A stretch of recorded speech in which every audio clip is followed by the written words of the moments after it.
Allez, salut à toutes et à tous, j'espère que vous allez bien. On est le 18 septembre, il est 7h53. Aujourd'hui, c'est un gros rendez-vous parce que c'est le post-Fed. Aujourd'hui, on va débriefer la Fed. Pour ceux qui ne savent pas ce que c'est la Fed, je vais rapidement vous expliquer, mais si vous êtes sur les marchés financiers, vous allez savoir. Donc, on va débriefer tout ça. C'est plutôt, il y a du bon, il y a du moins bon. On va voir tout ça ensemble. Donc, déjà, pour commencer, la Fed, c'est donc la Banque Centrale Américaine qui se réunit globalement une fois tous les 2 mois, c'est ça, pour décider des taux d'intérêt. Soit ils maintiennent les taux d'intérêt, soit ils montent les taux d'intérêt, soit ils baissent les taux d'intérêt. Je ne vais pas vous faire un cours d'économie, ok, vous devez comprendre. Sinon, il y a des vidéos YouTube qui vous l'expliqueront très bien, les conséquences de baisser les taux, etc. etc. Mais du coup, aujourd'hui, on va débriefer justement ce discours que hier, la décision d'abord de la Fed, et ensuite le discours de Jérôme Powell, qui est son président. Et on va débriefer tout ça ensemble. Ok, donc hier, on a eu 7 minutes de discours. Pas plus, pas moins. On a eu vraiment 7 minutes. Le discours est assez rapide, comme d'habitude. Le discours ne fait jamais plus de 7 minutes, plus de 7-8 minutes. Il a été concis. Il a annoncé avoir baissé les taux. Mais, il y a un mais quand même dans l'histoire. C'est qu'il a annoncé avoir baissé les taux. Et ça, c'était intéressant. Car l'inflation, en gros, monte, mais moins fort que la faiblesse du marché de l'emploi. En gros, le marché de l'emploi il se fait déboîter, vous l'avez vu avec les créations de chômage, enfin, le nombre de personnes au chômage, les créations d'emplois, etc. Le marché de l'emploi se fait déboîter, mais l'inflation elle monte, mais moins fort en gros que ce que l'inflation se fait déboîter. Donc il est obligé que ce que le marché de l'emploi se fait déboîter. Donc il est obligé en gros de baisser les taux euh, pour restabiliser et que le marché de l'emploi soit mieux. Ok. Euh, Aujourd'hui, là si je regarde donc Fed Watch Tool, donc la prochaine réunion est le 29 octobre, ouais c'est ça, c'est tous les 2 mois. Aujourd'hui, 87,7% des gens estiment qu'il y aura une autre baisse de taux de 25 points et 12,3% estiment qu'il y aura pas de baisse de taux. Pour le moment, on n'a aucun 50 points, bah, c'est logique. Et si on va à la dernière réunion de l'année, on a 81,7% qui estiment qu'il y aura une autre baisse de taux encore et 17,5% qui estiment qu'il n'y en aura pas. Donc en gros, aujourd'hui, on a 81,7% des gens qui estiment qu'il y aura deux baisses de taux jusqu'à la fin de l'année, donc un par réunion, un de 2,25 par réunion, 17,5% qui estiment qu'il n'y en aura qu'une et, euh, et 0,8% qui estiment qu'il n'y en aura pas. Bon, je ne comprends pas, mais voilà, avec Powell, on peut s'attendre à tout.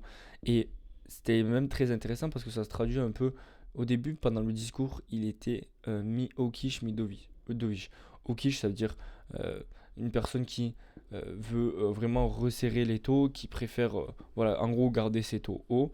Et dovish, c'est quelqu'un qui préfère assouplir, qui préfère stimuler l'économie. Donc, dans son discours, il était à la fois hawkish, donc à la fois il disait des trucs qui nous faisaient penser qu'il voulait pas rebaisser les taux, que c'était vraiment mort, etc. Et à la fois, il était dovish, ok. Et c'est traduit dans le marché parce qu'on a une double réaction.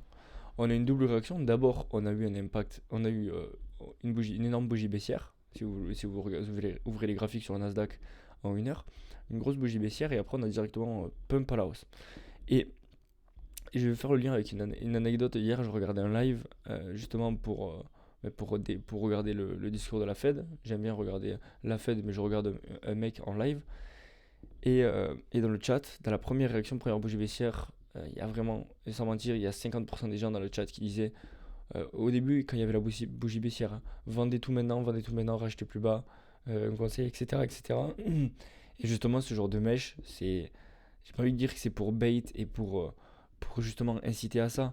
Mais les personnes qui ont fait ça, du coup, ben, se mordent les doigts parce on est 1,5% plus haut sur le Nasdaq, voire 2%. Donc voilà, c'est comme ça. Il faut pas s'emballer. Je vais faire le lien aussi de pendant les discours. Faut pas prendre de décision parce que ça va être forcément, dites-vous que ça va forcément être une décision émotionnelle. Ça va être basé sur rien. Vos plans ils sont clairs. Vos investissements, vos stratégies d'investissement sont claires. Et donc, si vous regardez un discours, et encore pire, si vous vous mettez sur des unités de temps qui sont très courtes, en 5 minutes ou 15 minutes, vous allez voir des énormes bougies, vous allez vous dire, ok, c'est la fin de mon portefeuille, je vais tout vendre, etc. Et dites-vous que toute décision que vous prenez sur le moment pendant un discours, ça va être forcément une décision qui va être basée sur l'émotionnel et pas sur le rationnel. Donc, un conseil, moi que je regarde le discours, je ne prends aucune décision pendant un discours. J'attends un peu que les marchés se reposent. En général, la nuit, elle porte conseil, la nuit après les marchés. On va le voir après où en sont aujourd'hui les marchés. Mais voilà, en général, après un discours, la nuit porte conseil. Et attendez, prenez des décisions uniquement le lendemain parce que ben là, c'est beaucoup trop fort. Et si vraiment les mecs, ils ont fait ça dans le chat, si les mecs ils ont vraiment fait ça, ben, ils doivent se mordre les doigts, ok. Donc ensuite, on va revenir un peu sur ce qu'a dit Powell. Euh, la suite, il ne sait pas. Il l'a dit comme d'habitude. Il a sorti son meeting by meeting. En gros, ça veut dire ben, ils vont voir au fur et à mesure. Ils vont voir les chiffres, l'inflation, où est-ce qu'elle ressort. Parce qu'attention, l'inflation, elle peut aussi repartir. Et je crois qu'une année, c'était arrivé où ils avaient baissé les taux trop tôt. En gros, ils avaient baissé les taux. Et l'inflation était repartie, ils avaient dû remonter les taux. Et donc, ça, c'est terrible. Donc, il ne sait pas pour la suite. Il va être data dépendant. Donc, il va voir en fonction des datas qui vont sortir des prochains chiffres. Mais il y a une question qui a été posée. Est-ce que vous aviez songé à baisser de 50 points pour cette réunion-là? Il a dit, je n'ai jamais songé, je n'ai jamais écouté. Et en gros, il a dit, écoutez pas les gens qui font leurs suppositions, ils ne sont pas dans la Fed, ils n'ont pas de pouvoir décisionnaire. En gros, c'est ce qu'il a dit. Et donc, il n'a jamais songé à baisser de 50 points. Bon, c'était un peu logique, en vrai, on s'y attendait. Honnêtement, on s'y attendait.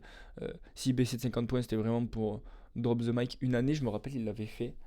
Euh, il avait fait un truc comme ça en mode drop the mic où il avait dit où il avait été méga dovish, méga truc, les marchés ils avaient super apprécié parce que Powell il est réputé pour être assez hawkish et donc ben, franchement ça avait surpris. Bon là il a pas surpris en soi, on a eu une baisse de taux comme on s'attendait. Rappelez-vous 90% du marché, non même 92-18% du marché, un truc comme ça, s'attendait à une baisse de 25 points.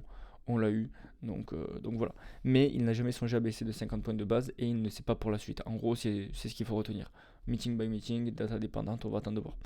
Quelque chose d'intéressant aussi, c'est que si je sors les dot plots, je vous en ai parlé dans le podcast hier ou avant-hier, les dot plots, c'est en gros chaque membre de la Fed a un vote et ça se traduit sur des points, sur le graphique. Ok. Et donc si on regarde en 2025, les dot plots ont changé. On a aujourd'hui... Ah non, les dot plots n'ont pas changé, mais pourquoi moi ça n'a pas changé? Pourquoi moi ça n'a pas changé? Bon, en gros, je vous laisserai regarder. Mais on a... Ah ben si, c'est ça. Cette personne qui s'attend à ce que les taux en 2027 soient 4,375, mais ça c'est les taux de refit, je crois. Bon, en gros, ce qu'il faut retenir, c'est qu'il y a deux membres de la Fed comparés à avant. Pourquoi il y a des ballons qui arrivent? Deux membres de la Fed, deux membres de la Fed comparés donc à la réunion d'avant, parce qu'à chaque réunion en fait, pour chaque réunion, chaque membre, en gros, il y a un vote pour dire ce que pensent les membres de la Fed euh, en fonction des futurs taux. Et donc, il y a deux membres de la Fed comparé à la réunion d'avant qui ont voté pour une baisse de taux en plus. C'est-à-dire que là, aujourd'hui, on a 1, 2, 3, 4, 5, 6, 7, 8 personnes qui estiment que les taux seront à 3,75. Et je crois qu'avant, on en avait 2 de moins, quelque chose comme ça. Donc, c'est assez cool. Ça montre que, quand même les membres de la Fed, du coup, ça c'est plutôt positif. Parce que ça montre que les membres de la Fed, ils sont d'accord, d'avis de baisser encore plus les taux pour, encore une fois. Et en fait, ce qu'on a compris dans le discours de Powell, c'est qu'il baisse les taux par dépit, en fait. Il baisse les taux, ça s'est senti dans son discours, un peu dans sa voix un peu solennelle. Il a baissé les taux par dépit, pas par conviction. Il aurait aimé, lui, franchement, je pense qu'il aurait aimé baisser les taux parce que l'inflation, il a encore parlé de 2%, mais encore une fois, les choses changent, ok, j'en ai parlé, je sais plus dans quoi.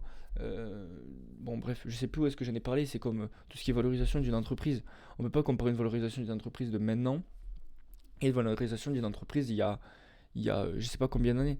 Aujourd'hui, l'inflation, avant la target c'était 2%. Est-ce que ça ferait du mal que la target soit à 2,5% aujourd'hui?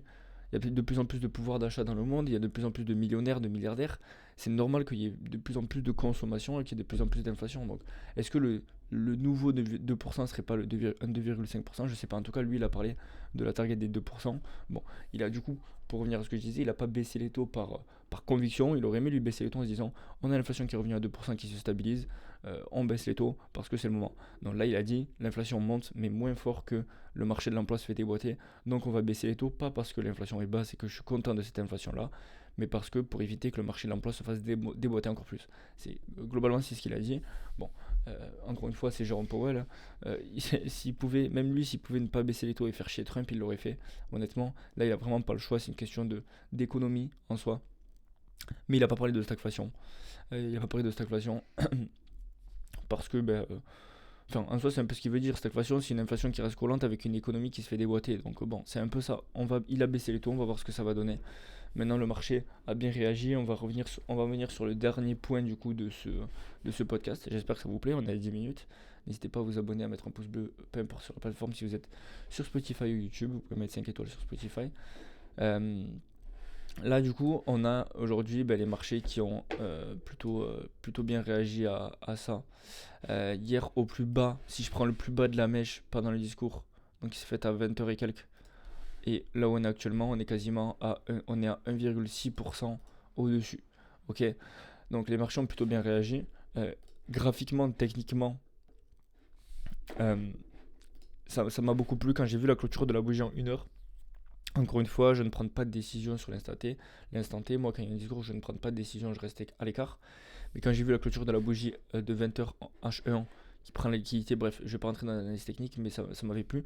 Et donc les marchands ont plutôt bien réagi. Comme je vous l'ai dit, on a un premier effet. Donc en général, un discours, on a un effet qui se coule. On a d'abord l'annonce des taux, et ensuite on a le discours, et ensuite on a la réponse aux questions. Donc le discours, on a vu que c'était plutôt baissier. Ensuite, les réponses aux questions, elles ont plutôt plu aux investisseurs. Donc voilà globalement ce qui s'est passé sur le marché. Et sur le marché crypto, c'était plutôt bon aussi. Sur le marché crypto, c'était plutôt... c'est plutôt bon, encore une fois. On va pas non plus s'emballer. Mais sur le marché crypto, ce qui s'est passé, c'est plutôt bon. Si je prends quelques cryptos, on est à 7% du plus bas de la news. Si je prends Ethereum, pareil. On est à 4% du plus bas de la news. On avait une petite prise de liquidité. Je vais pas rentrer dans l'analyse technique, mais pour montrer que faut pas s'emballer non plus. Attention, on va pas s'emballer, on va pas commencer à faire n'importe quoi. Attention, hein, c'est pas parce que on a une réaction positive que ça va aller to the moon. Le marché est encore en phase de digestion. Il se dit, ok, bon, la Fed a baissé les taux. Maintenant, c'est quoi la suite? Maintenant, qu'est-ce qui va se passer après? Donc voilà, pour le moment, ça sert à rien d'être euphorique. C'est pas maintenant que moi je vais tout racheter et que je vais faire n'importe quoi. Non, ok. Je reste patient.